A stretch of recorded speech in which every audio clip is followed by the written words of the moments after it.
housing strategy team is working on a tenant support strategy so that we can help families like Ricardo and Elizabeth navigate this crazy rental market and stay housed. Let me share just a few of our ideas, because we've got a lot, but just a few. How about if we had a single application to pre-qualify a renter and no application fees? How about a standardized lease and business practices and a tenant handbook of rights and responsibilities that was in both English and Spanish?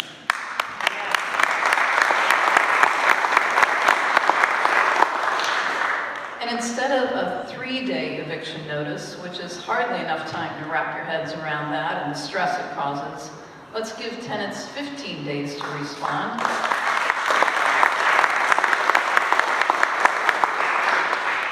And require that mediation be pursued before heading to eviction court. And if eviction court is necessary, then let's provide an attorney a right to representation.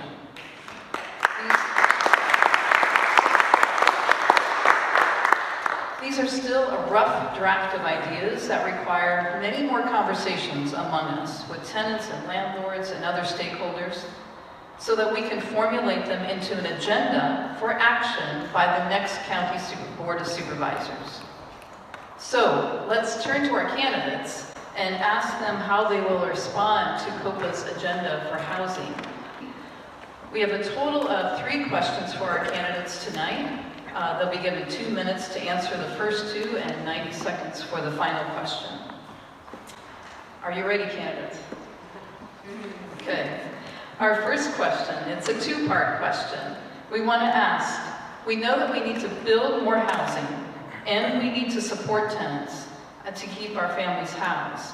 So first, what will you do to ensure that the county meets the goals that the state sets for us to ensure that housing actually gets built for below market rate housing for families earning less than $100,000?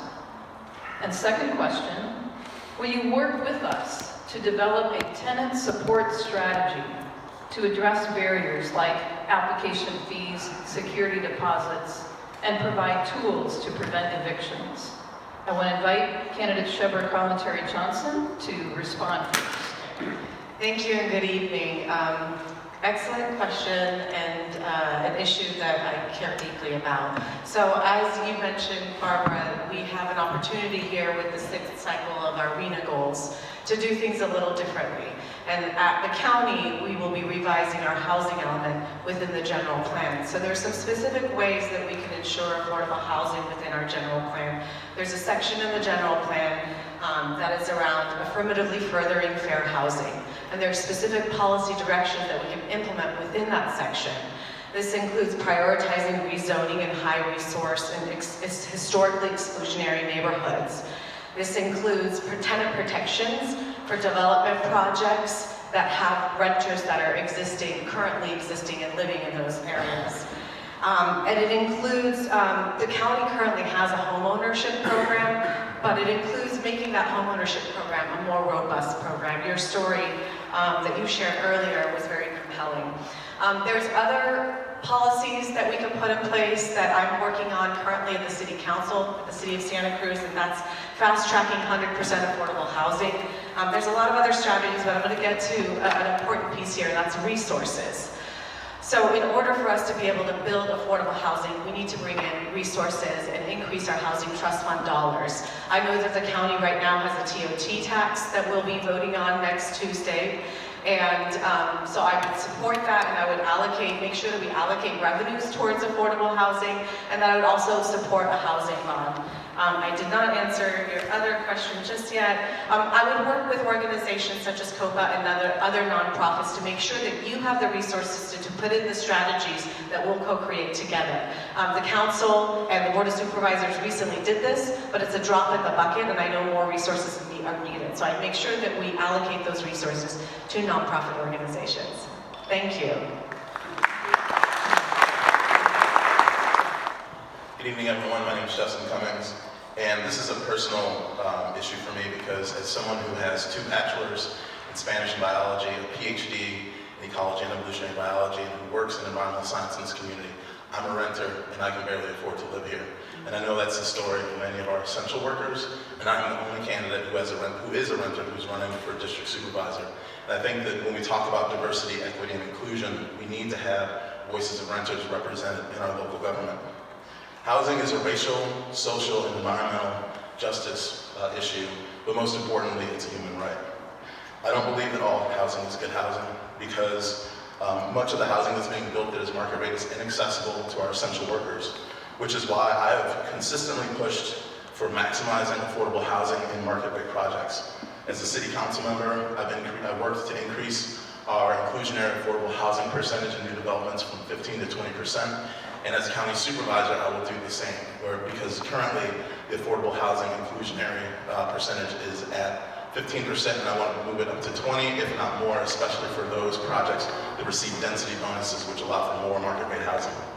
In addition to that, I want to advocate for more funding from the state, because without the funding, we can't build the housing.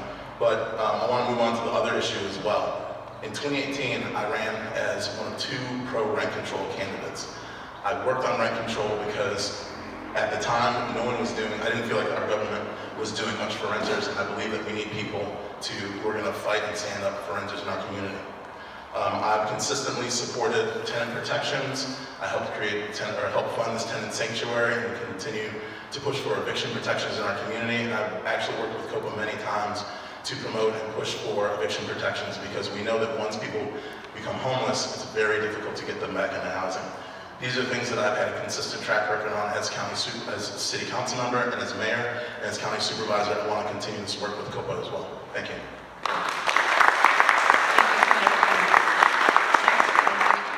Hi, thank you so much. Thank you so much for having us. I actually have 2 friends right now who are being evicted by the end of June, and I'm desperately trying to find some rental or space for someone to even park their car to live in. So if you know of anything, please let me know.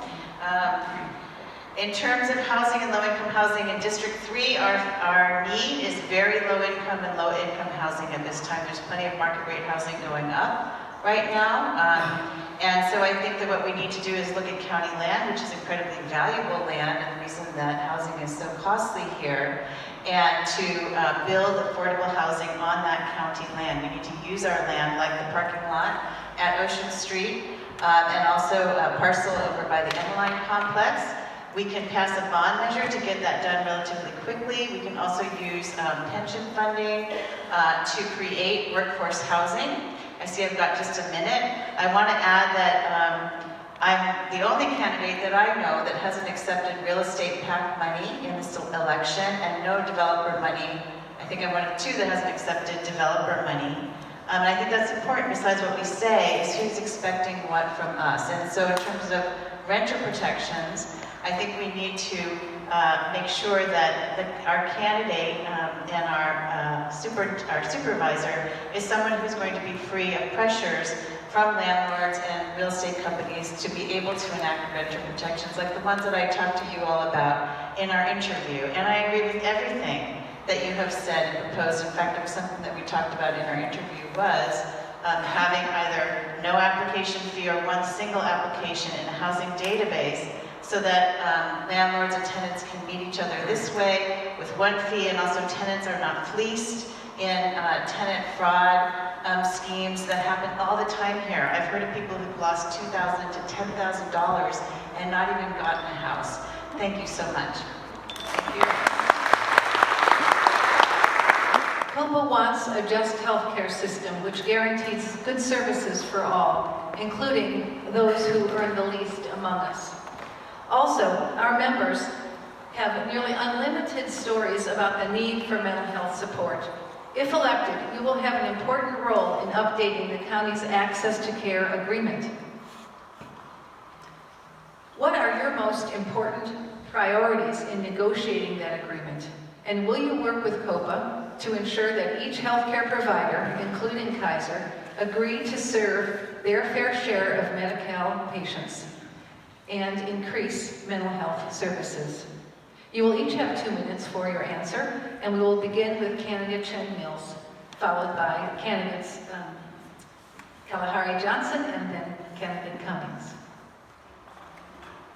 Thank you so much. I'm someone who's worked in the mental health field for about 25 years, teaching principles of mental health in large groups and in county jails and juvenile hall and sober living environments. And I've also been someone who's been in the troughs of being a mental health client myself. We all go through things, and I'm actually a Kaiser member. And what I understand about Kaiser is that I've been to the counselor at Kaiser for mental health, and I'm not ashamed to say that. I think we all need to be talking about these things because we're just all human. In terms of Kaiser, my understanding and what I would want from them is to make sure that they have enough mental health counselors, because this is an ongoing perennial issue for Kaiser. We've seen strikes all over the state and in other states from mental health counselors saying we don't have enough. So we'd want to make sure that they're providing enough mental health counseling. We have leverage with Kaiser because Kaiser is trying to build a facility here and going to the Board of Supervisors to get that done. So we need to use that leverage along with negotiating this particular contract to make sure that they are accountable to our community and to the percentage of need that they need to fill for us mental health wise. So I'm interested in what can they do service-wise. Also, I'm interested in mobile mental health response, because some people have a hard time getting to a clinic, and this is a way that we can serve people who are unhoused. I think that's doable, and I think we need to ask them to please do this. We also need psychiatric beds. It's one of our greatest needs in the county. Can they help to provide psychiatric beds? Can they help the Watsonville Community Hospital be funded, remain funded? That's a super important issue for our county as well. And so let me check my notes to see what else I had. Also, Spanish-speaking services and Spanish translation services and other language translation services are something that we need in this county from Kaiser and the other providers. Thank you.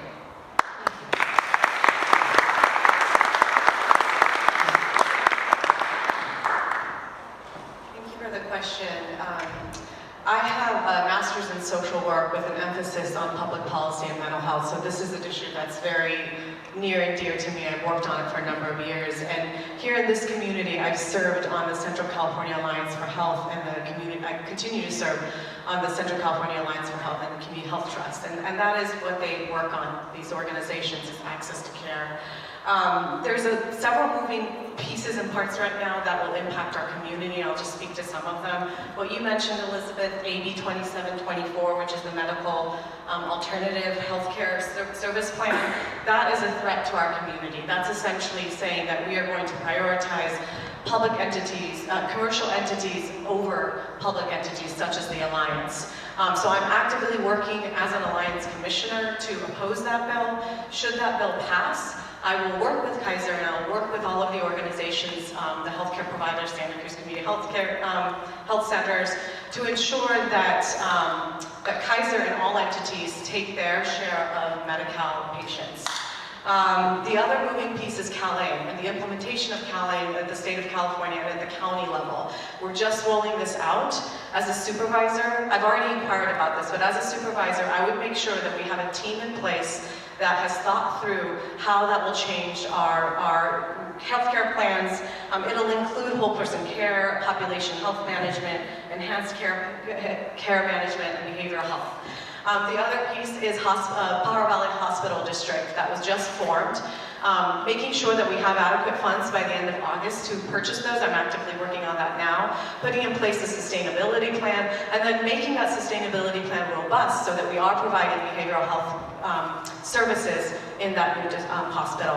And then the last piece I'll say is our behavioral health department has brought in upwards of $9 million. That's a drop in the bucket. I would support those efforts and make sure that we work with our state representatives to bring in more funds.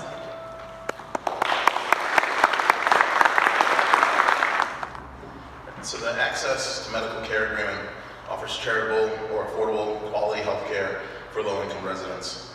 I'm aware that this agreement is out of date and the board will be reviewing it this December. As supervisor, I will review this agreement carefully and support including medical services to low-income residents, especially mental health care.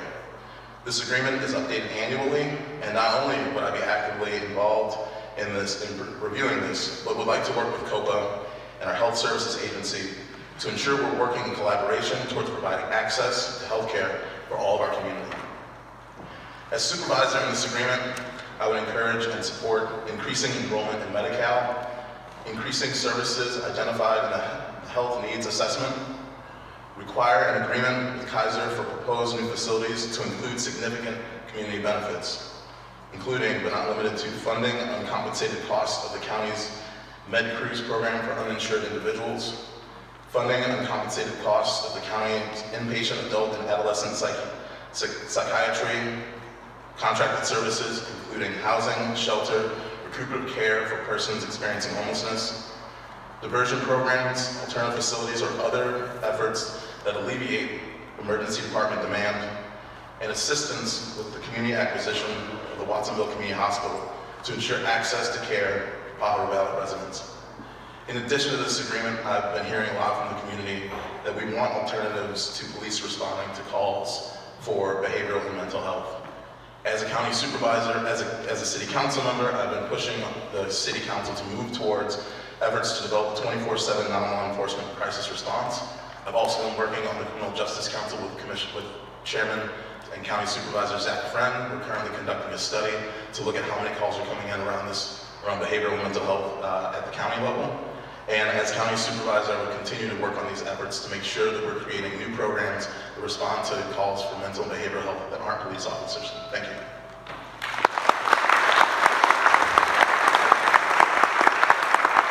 Thank you, candidates. We are on our final question. But before we do, I want to say that democracy is only as healthy as when we practice those muscles of civic participation, like you are doing right now. So I want you to applaud yourselves for coming out tonight.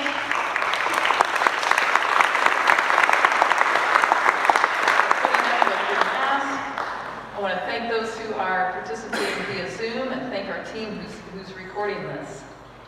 In COPA, politics is healthy because it begins with a small group conversation where we take time and space to really listen to each other.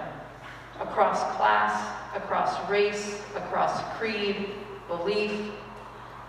This is how we practice democracy within COPA, with the small group conversation where we share the stories of our lived experiences like you heard tonight, and out of that arises solutions and ideas for how to address those pressures. And out of those conversations arise the leaders who participate in public life, as you saw tonight. So, as I prepare for this next question, it is about inviting our participation as an organized people to participate in relationship with our elected officials who we're about to decide upon next Tuesday. When I asked that first question about if you candidates would help us to develop a tenant support strategy, the answers were a little murky for some of you, so I'm going to give you another shot at it. We've got to learn how to edit our vocabulary. Well, I will give you another opportunity to respond to this question of working with COPA. So here's the question, candidates, and you have 90 seconds to respond, each of you.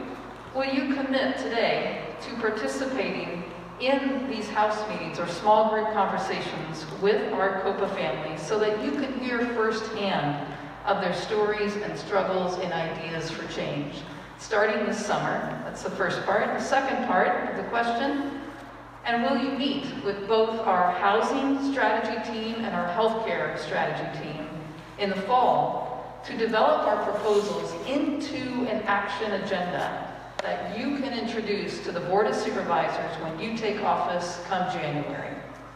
I'll begin with candidate Justin Cummings. Thank you all for coming tonight, and thank you all for having us. And I'd just like to say that yes, I am committed to working with COPA on their housing and healthcare strategies.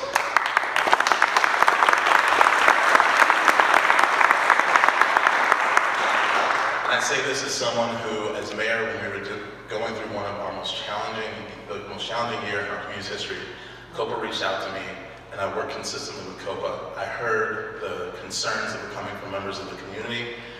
Voy a tomar esa oportunidad también para decir que soy fluente también en español y podía hablar también con la gente latina en nuestra comunidad y y lo que ellos me dijeron durante esa temporada es que estaban muy orgullosos y les gustaron mucho que podían hablar con su representante.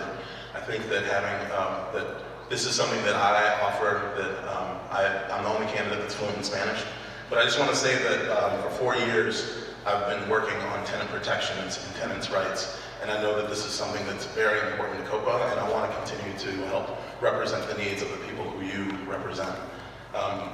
Again, as I said before, I am a renter, and so I know this struggle firsthand.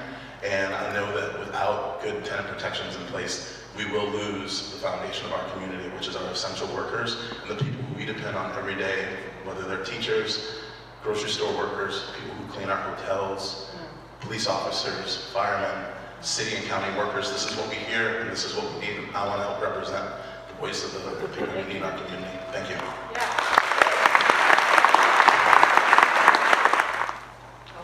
He's tall. I just want to say that when I was first invited to come to this forum, I actually suggested, because I knew something about relational power was going on, and I suggested maybe we could do it another way and not these 2-minute answers, in this big forum where we're kind of debating, because I know that there's a deeper way to communicate with one another. And that actually happened in the interviews that we did, at least for me it happened in the interviews we did with, I had Barbra, Ruben, and Dana in my interview before this. And I really believe that's where solutions arise. I had ideas that I've even gotten from local landlords who are willing and wanting to help out, because we are now in a community crisis/emergency situation with our workforce, with our essential workers, as Justin said, and with teachers, with nurses, with everybody. And so I really want to make sure that we have those conversations. So I'm a yes to both of these questions, and I'm a solid yes to both of these questions. Also because of the way that I understand you all to work. That is a way that I would like to be working. It is a way that is most natural for me to be working. People expect us as candidates to have every policy formulated, and we do our best. But I know that when we hit the ground in January, it's going to be a lot of moving parts and pieces, and a lot of resistance, and a lot of forces up against some of these policies.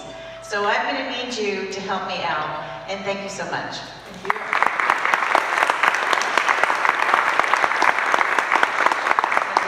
Kalantari-Johnson. Well, you get 3 for 3. I'm an absolute yes as well. We started the conversations, and there's a lot more to discuss. I will say, as someone who's done community organizing in this community and done facilitation, it takes working across the county, across sectors, to address these very complex issues. I don't have all the answers. None of each of you as individuals have all the answers, but together we can co-create solutions where we can produce results. I've done this around youth homelessness. I've done this around substance abuse prevention for youth. I've done this for affordable childcare, and around healthcare. And I know that it takes all of us to create solutions and strategies that will work for our community. So I invite that opportunity for us to produce results together. Thank you. Thank you. Well, let's just review for a moment what we did tonight, what happened here. We heard stories from our community, and we shared them with all our candidates here. And we know that I could hear it, I could feel it. There's power in our stories. The vulnerability and the honesty that was shared this evening is powerful and important. And we just received a number of public commitments from our candidates. Part of why we do this work, and part of why we do it in a public sphere, is to hold our candidates accountable. We want to hold our elected officials accountable. We got agreements, we got promises, we got, I would say, vows, because I'm using religious language, because I'm a rabbi. But we are now empowered to hold each one accountable to what we just heard tonight. And we know, again, our democracy is threatened, and so tonight we are acting upon our democratic rights. Give yourselves a round of applause.